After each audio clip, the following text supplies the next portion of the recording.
రాష్ట్ర అప్పులు గురుకులాల అవినీతిపై బహిరంగ చర్చకు బీఆర్ఎస్ సిద్ధమని సవాల్ చేసి వెనక్కి తగ్గిన కాంగ్రెస్ మంత్రులే మాట మార్చారని కేటీఆర్ ఆరోపించారు.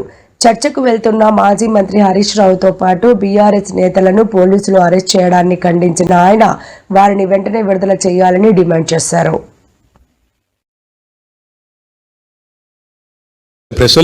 వాళ్ళ బండ్లలో తీసుకుపోతారు మీరు కావాలంటే.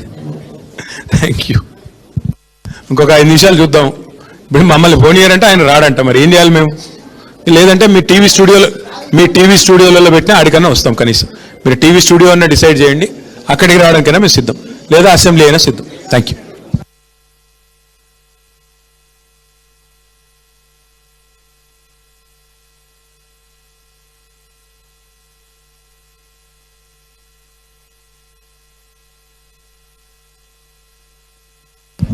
వట్టినాగులపల్లిలో భూముల మీద పడి గూండాగిరి చేసింది ఎవరో అందరికీ తెలుసు. బాంబులు వెళ్తాయని డైలాగులు కొట్టి తొడలు కొట్టి జబ్బలు జరిచి చివరికి పారిపోయింది ఎవరో అందరికీ తెలుసు.